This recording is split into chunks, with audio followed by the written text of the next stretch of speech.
So I went into my, yoga studio first class, and they make you fill out the waiver. Like, is there anything we need to know? And I'm like, well, I'm going to give you a, laundry list of things you should warn you about. And then at the bottom, though, I put like, I will not chant. I will never, ever. And I'm only here until I can do some cooler physical thing, because this is lame. I will not chant. Will not chant. So you should see her now, though. She is a chanting queen. So we all adapt. It truly is a work in more than a workout. As we said, flexible mind over flexible body. Down in the valley, moved up from the city. It's a new way of living, and I'm trying to get used to it. 1 part blues, half an ounce of an idiot. Ordered a Manhattan, and they call me a Cidiot. At first I hurt my feelings, but it's kinda got a ring to it. When you move to the country, they can tell when you're new to it. I'm looking at a place, but I'm trying to keep fitting in. It takes too long to be a local, so for now, I'm a Cidiot. I'm Matt Zucker, and this is Cidiot, learning to live and love life in the Hudson Valley. So today we're going to talk about yoga. If you happen to have read my book, Bronze Seeks Silver, you may remember that I have a bit of history with yoga. I joined my first beginner yoga class when I was working way too many hours at a job. A colleague noticed that I'd recorded the most hours of any employee in a month. I was number one finally, but not in a good way. So the idea was to address the stress with yoga. Unfortunately, I ended up being too competitive in the class, so I dropped it for a while. Every now and then, though, I find myself back in the studio, craving a good stretch, which I only can seem to get with yoga. The language of yoga, sunrise, mantra, reach for the stars, well, throws me off, and it all gets a bit woo-woo for me sometimes. So I was very happy to get introduced to Joyce and Amy, who run the Yoga House with its 3 locations in the Hudson Valley: Kingston, Highland, as you'll hear, and now Poughkeepsie. They're hilarious and embraced my opinions. One of them grew up in the Hudson Valley, and one is a transplant from Queens, so both a great fit for this show. They also have a special deal for Cidiot listeners. First-time customers can mention Cidiot and get a free class and receive access to a special discount on regularly priced class passes and memberships. I'll put the details in the show notes and on the episode page. So take a deep breath, put your shoulders back, find a comfortable asana, chaturanga, open that third eye, and come with me to meet Joyce and Amy as we reach for the sun. Welcome, Joyce and Amy. Glad to be here. Super happy to be here. I'm so excited to talk about yoga. I have talked about yoga in my personal life, but I've never really talked about it on Cidiot. And since you have multiple businesses that are yoga in the Valley, you've seemed like the perfect guest to unpack this and stretch it out to make. I'm going to make a lot of bad puns this episode. Bring them on. Okay, maybe first describe for both of you, what's your connection to the Hudson Valley? Are you from here? Did you move here like me? So I am pretty much born and raised Hudson Valley. My family moved here when I was in the 2nd grade. I went up through college here in the Hudson Valley, and I bounced between Dutchess County and Orange and Ulster County. I now live in Ulster. So yeah, this is home. Fun. And this is Joyce. I am actually originally from Queens and was living in Queens in the house I grew up in. And after I got married, it felt a little bit too cramped. So on a whim, we decided to explore living, quote unquote, upstate, and drove up to Kingston, where I was really just amazed at everything that it had to offer. It was a different kind of vibe than what I was expecting. But this was back in 2016. And so we moved up here kind of on a whim. But it was really, kind of just, let's try something new. Brian and I painfully labored over this. Well, we were like, let's try something different. Let's try something new. We had just gotten married, so it was like a good way to start a new chapter. And I wasn't sure how long we'd stay up here, to be honest. I thought we'd be here for 2 years. But moving up here, it was really easy to get used to having space and quiet, and having good people around you also made it really easy to stay. And so here we are, how many years later? And now it feels like home.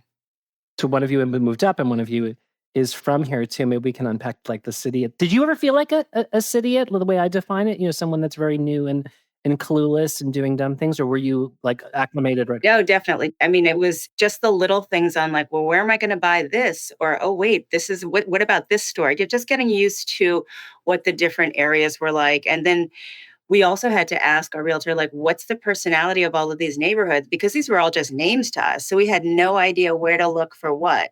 I actually live in Highland now, which turns out to be, oh, this is another funny thing. So moving up here, I call it Highland. But you know somebody who's lived here for a long time or grew up here because they call it Highland. Oh, I didn't know that. There's a bunch of towns with bizarre pronunciations like Carmel and Cairo. Ackerd. Ackerd. Cairo is Cairo. Highland's another one too. I didn't know that. Yeah, there's a bunch of them. So, just learning little things like that was kind of like, oh, okay. So you can kind of distinguish between who's been here for a while and who the newbies are. So I still have trouble saying Highland, to be honest. Amy, do you think that we're morons? No, I mean, words are hard. Words are hard. I think that one of the beautiful things about the Hudson Valley is that it has this really rich texture of folks who've been here for a long, long time, and then folks who move in for different reasons and different stages. This community was big into IBM in the 90s, and then that fell to the wayside. Then in COVID, we had another huge resurgence of people moving in. So I like the ebb and flow. The folks who've been here for a long time, and then the newbies. I think we add to the complexity and richness of the community at large. Yeah. Well, here, let's talk a little bit about yoga, because your business is the Yoga House, and you've got 2 or 3 locations. So maybe talk about like how you met and how you started this, and then we can dig into the topic of yoga, and we can all downward dog. My dog is underneath me right now. Downward dog. Great. Downward dog. Just downward. So when I moved up here, I was looking for studios to practice at. I wasn't really sure I needed something. I met Amy at one of the studios. She was actually a teacher at one of the studios where I started practicing. Actually, 2 of the studios where I started practicing. And then it turned out that Amy was one of the leaders of a yoga teacher training program that I decided to commit to. So she was my teacher. She taught me all the things. Oh, that's so cute. We met in Poughkeepsie, and we have practiced together all over the Hudson Valley. But we opened the studio in Kingston, reopened, I should say, in COVID in 2020. And then we opened the Highland studio 2023. And now we're in Poughkeepsie, our 3rd location. We just opened it 2 weeks ago. So it's come full circle for us. So I'm pretty naive about yoga. I've tried it many times. I am a frequent graduate of beginner yoga. I had to stop going to one class because I got too competitive and I wanted to know if I was good. Mhm. And it made the instructor, it's funny, you're the first instructors I've met who are not named Sarah. Sarah said, we don't do that. I'm like, well, where would you rank me? Because like, I'm clearly not the best and I'm not the worst. And she's like, we don't rank people in yoga. So I got a little awkward. I never went back. And then I tried different studios, which I really like in Hudson and other places. And I've tried different things. I tried the sleeping one on Sunday. I tried the stretchy one. I haven't done the hot lava because I don't know what that is. Like, because is your style, like your yoga house, a certain kind of style, or is it many? I don't like, maybe describe it. Sure. So the Yoga House is founded on the basic principle that yoga should be accessible, enjoyable, and affordable for everybody. And we mean that passionately. So we have a really rich and dynamic teaching staff who come from all different backgrounds and styles. And we layer that together with both gentle and beginner approaches, and also folks who kind of lean in that competitive way sometimes, as sometimes folks do. But we say, right. So I'm not the only one, right? So yoga is not a competitive sport, but it just like anything, you have folks who are type A overachievers. Joyce and I both lean in the type A overachiever category. So yoga has helped both of us kind of temper, should I say, that part of our personality. And it's been a process, but there's all different kinds. There's gentle, restorative, yin, everything up to advanced practices, quote unquote, where folks are doing inversions and arm balances. There's all different lineages. So there's a really wide variety. And I think that it's important as a beginner to test all of the waters and see where you fit and see what works for you. I feel like the criteria for me has always been like, there's the teacher or the instructor. So you either gel with them or you don't. Like if they get like too earnest with me and we're lying on our back and I get a vegan lecture, like I'm out, you know. Right. Right. But if it's supportive and it's interesting and she like can deal with my side jokes, like I'm good. But then also there's like time of day. Like sometimes Yeah. it's the time and it's the thing in your life because you want it to be frequent and you choose based on that.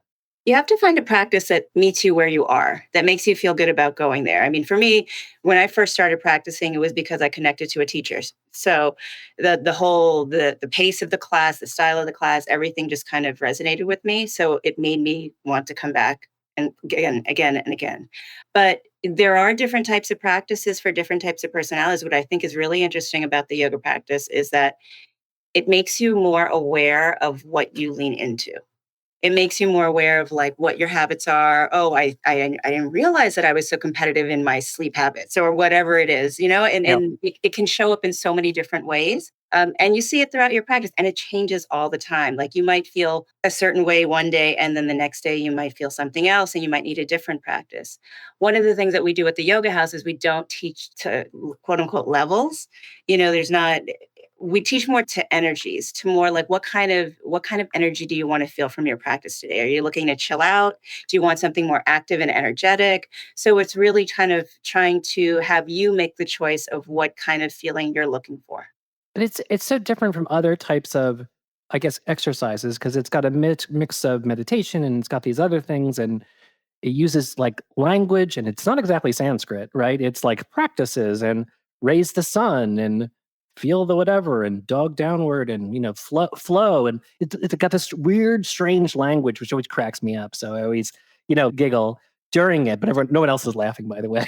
So you said yoga is an exercise, and Joyce and I say a lot to folks two catchphrases, which are yoga is not a workout; it's a work in. Ooh. And we say yoga is not about flexibility of body; it's about flexibility of mind. So I think I'm when writing those down. I think when you, as a teacher and even as a student, when you approach the practice from those two lenses, that this is not really about like building muscle mass, Which can happen though. can happen, Yeah, sure. right. You can, right? Yeah. Mhm. But it's really about understanding how your mind and your body and your breath work in connection with one another and leaning into that story of connection, and also being willing to get outside of your comfort zone, to be flexible in your mind and approach, and the body experience, the mind experience, the spirit experience follows. Yeah, I agree. So I think that there's a real ripple effect when it comes to your yoga practice. A lot of times the initial kind of attraction to it is the physical. It's like you want to feel a certain, you want to get toned, you want to get this, you want to get more flexible. So a lot of these physical attributes. And then I think there's the ripple effect. It's like, oh yeah, I came to this class because I wanted to work on my balance. I want to get stronger. I wanted to work on my core, whatever it is. And then all of a sudden you realize, wow, I'm feeling less reactive. Or oh, wow, I'm sleeping better. I feel a little bit like a nicer person. And it just kind of grows from there. Yeah, that's good. And let's take a Cidiot view on this too, because I think about, and I live up here full time, but I do take the train back and forth a lot. And other people, a lot of my listeners, travel back and forth every weekend. They're really weekenders. And so people are like in the car a lot or on the Amtrak a lot or on Metro North. And if you're physically stressed and it's a long trip and the Taconic is a nightmare, through Putnam, the 15 minutes, scary S curves. But you're also like, it just physically affects you sitting, even me on the train almost every week and stuff like that too. So are there things that we can do? Like obviously that helps to go on Sunday or on, to go to a studio or on Thursday when you're up, but are there things you can do on the train or are there things that you can do in the car or the second you get out of the car? So you like, I'm moving my hands up right now, even though we're on the radio. So Amy has some great specific stretches that she can recommend. But I think just to start off, one thing you want to do is just kind of loosen up before you sit down. You're going to be in a seated position for a while. So just initial stretching before you kind of take a seat can be helpful. Another thing is I have a lot of lower back issues. And one thing that I have to do is I have to sit up A lot of times when we're sitting in our chair or sitting in a seat, you're sitting back and it kind of makes you kind of slouch. Yeah. Just move a little bit further forward in your seat and you have to sit up taller because your back isn't resting against anything. So all of a sudden you have to support yourself, your core gets engaged. And you don't want to be sitting like that necessarily for the entire ride, but just to give your lower back a little bit of a break, just move back and sit up. So those are just two initial things that I think can be helpful. Nice. And then once you're in the seat and maybe you're in the seat for quite some time, and like you said, you're, clutching to your steering wheel for dear life because you're on the Taconic, even just releasing the finger grip on the steering wheel and, flexing through the fingers is just a way to take some tension out of the forearms. Cool. Amy's opening everyone her hands opening and closing. I'm doing it as well. It feels Yeah, good. you don't even realize sometimes that you're doing it. Right. So Yeah, that's a good one. Else we do very frequently when we're in the cars, we clench our jaw. So if you have the opportunity to release the bottom jaw, the bottom teeth from the top, and just let the jaw hang and then move the jaw gently left to right, it's something that takes pressure out of Oh my God, I'm doing it right now. jaw. And this might seem crazy, but if you have the opportunity to take one hand off the wheel, don't try this at home, kids. If you make your two index finger and middle finger like a peace sign, and then bend the fingers so you have like a little two little bunny ears. If you can drop your bottom jaw and put your two fingers in your mouth and hold it for like a 10-second count, that also releases tension at the mandible and releases tension at the forehead too. So there's like little tiny things you can do while driving or while seated that aid the body in just getting a little more spacious and a little more relaxed. Those are cool. All right, we're gonna post with this episode a blog post with some of these so people can use it. It's probably the first ever Cidiot guide to yoga. Brilliant. I love it. Hey, just a reminder that the Yoga House has a special deal for Cidiot listeners. Mention Cidiot and get a free class, limited time, one per person, first-time customers only, and receive access to a special 15% off discount on regularly priced class passes and memberships. Locations in Poughkeepsie, Highland, and Kingston. You'll find the info on the episode page at cidiot.com. Thanks, Joyce and Amy. Wait, what types do you offer at the different stores? No, shops? Studios. Sorry. Everything we do is to help folks develop a yoga practice that works for them and will support them through a lifetime. So with that, from a yoga perspective, we offer Hatha, Yin, Vinyasa, Restorative. Wait, I don't know what any of those things are. What's Hatha? Oh, okay, great.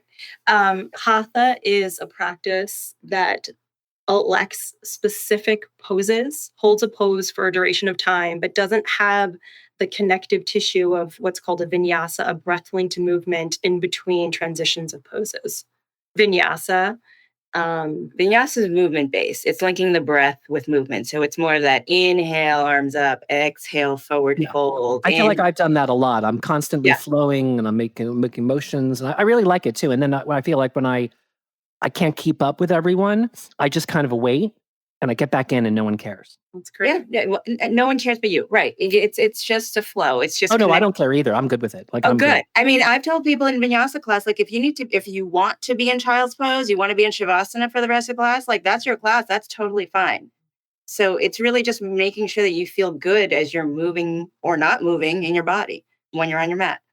So in addition to the breadth of yoga offerings, which is pretty much the gamut of all of the yoga lineages you can think of, Ashtanga, Iyengar-based practices, those are two of the primary lineages that all the rest sort of shoot off from.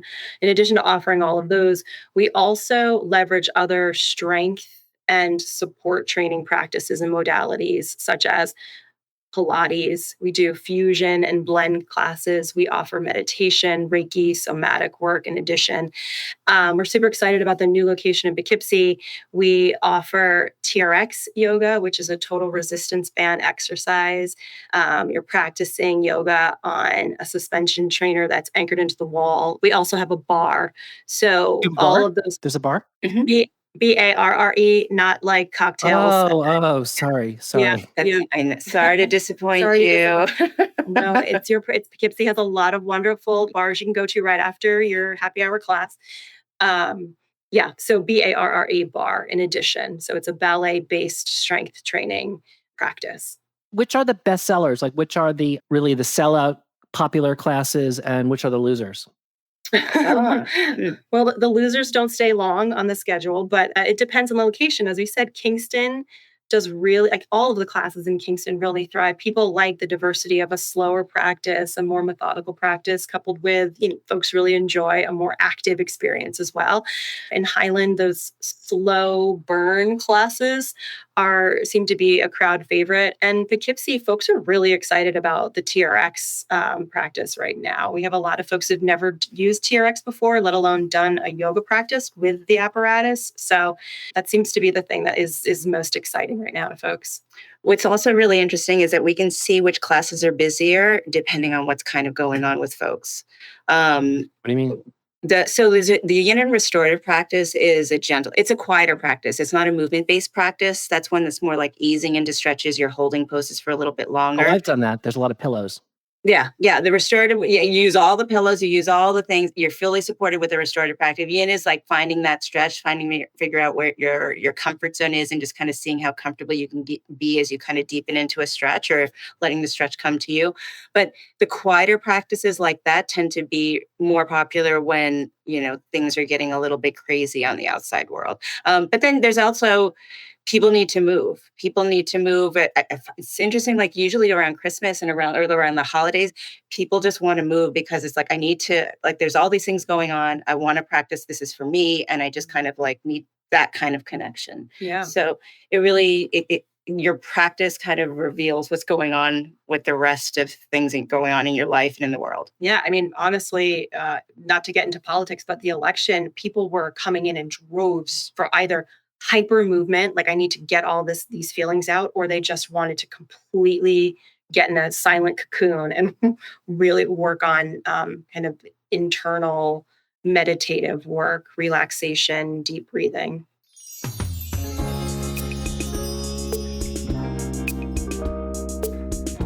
Since you've said you've lived in different places, maybe I can ask you for some stereotypes of different towns across the Hudson Valley. So I'm going to name a town, and then you tell me what your instinct is for how they practice yoga. Okay. We'll start with the town we've already talked about. Kingston. Artsy, creative, yoga on the go. Flowy and progressive. Highland. Gentle, slow, funny. Slow flow jam. Okay. Red Hook. Posh, perfectionism.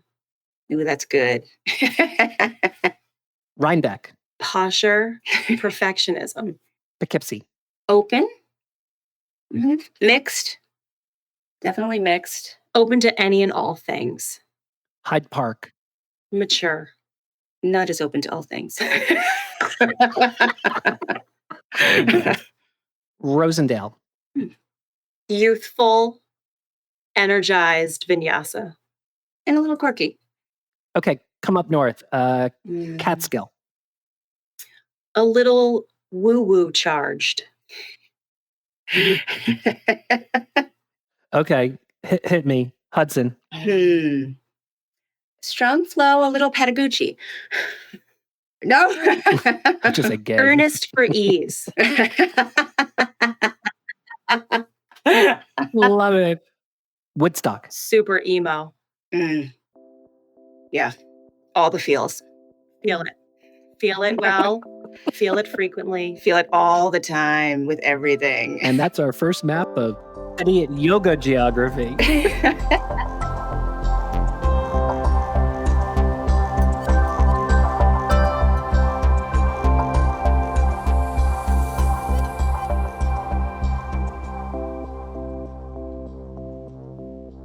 How did you even first get into yoga? So I practiced when I was young with my mom, but it was very much like we're going to the gym and taking a very benign class. I had really no connection to the practice whatsoever at that point in time. I was very athletic. A lot of, physical fitness was a big thing for me, growing up and in my early 20s. I ended up with 2 back-to-back concussions. The first was from snowboarding, and the second was from playing roller derby. And they were super close together, and I had post-concussive syndrome for nearly a year. It was really, really challenging time. And someone, doctor, friends recommended maybe you should try yoga. And I just was like, you know what? I need to do something. I've completely lost my outlet for, decompression and de-stress. And I really needed something to kind of help me cognitively and physically. So I went into my, yoga studio first class, and they make you fill out the waiver. Like, is there anything we need to know? And I'm like, well, I'm going to give you a, laundry list of things you should warn you about. And then at the bottom, though, I put like, I will not chant. I will never ever. And I'm like, and I'm only here until I can do some cooler physical thing, because this is lame. I will not chant. Will not chant. So You should see her now, though. She is a chanting queen. So we all adapt. It truly is a work-in more than a workout. As we said, flexible mind over flexible body. Yeah. So within a few weeks, I'm like, God, I'm feeling better. And wow, my vocabulary is coming back. And this is amazing. So I just got hooked and kept practicing and jumped in. And it is honestly the thing that has saved my life in every conceivable way. I am a much cooler person post-concussion with yoga. I have to ask, because I know the listeners heard that. Roller derby? Yes. Okay. We're going there.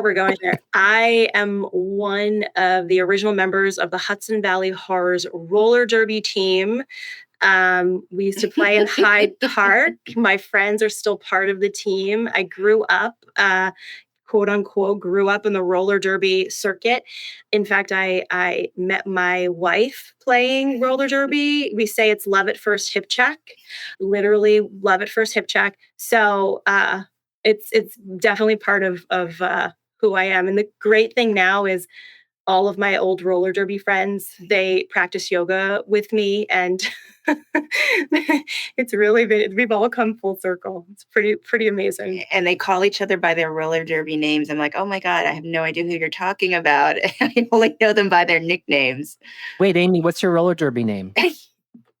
Puffy Bangs was my name, because I used to have really big puffy bangs in the late 80s, early 90s. So it's like a drag name. my wife's name is Storm Generator. What? My best friend is Pinky Squares. There's a lot.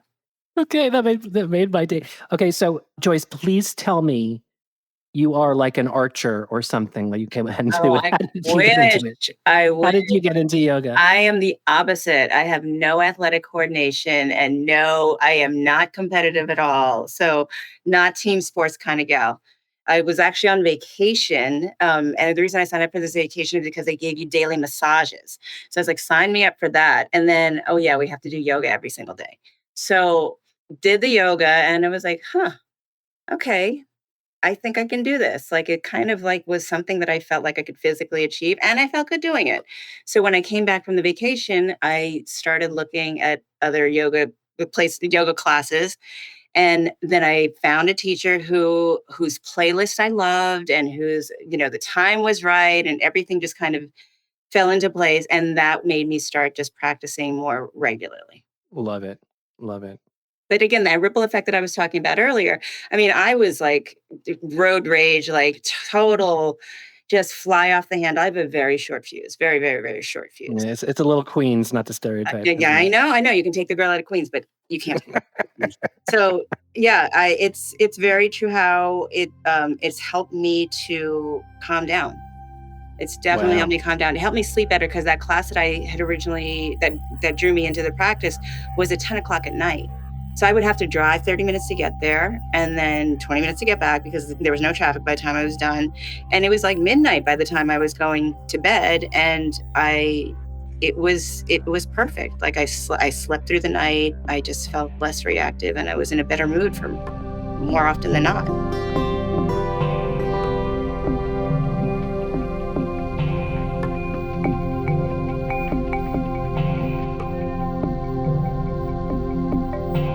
Okay, so tell me about your favorite place in the Hudson Valley. I ask almost every single guest this. I guess you could make it about where you would go do a stretch or something or a yoga thing, but it could just be where you read a book too. So maybe each of you could tell me, like, what's your favorite place in the Hudson Valley? I'm trying to make a big map. So I love the walkway over the Hudson. I love it because it connects two of our studios, Highland and Poughkeepsie.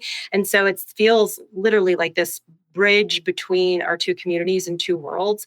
I love getting up there at that height, being able to look out at the majestic Hudson River, take a deep breath, and just be embodied and be present for the moment of time that I'm on the bridge. It's great for whatever mindset you're in. If you're feeling like you need to, jog the entire bridge or take your bike, go for it. If you want to take your dog for a gentle stroll, go for it. The options kind of, I feel like the bridge, just like a yoga practice, kind of meets you where you are.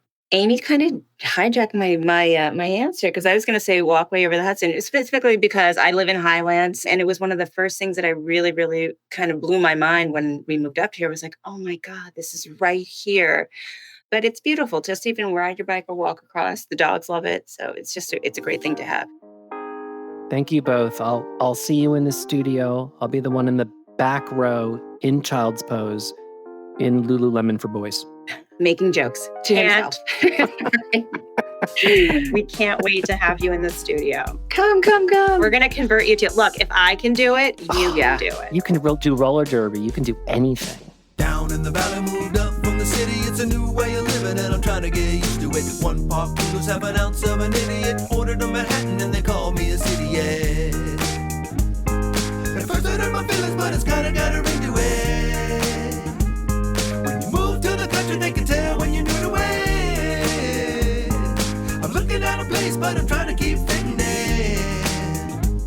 It takes too long to be a local, so for now I'm a Cidiot.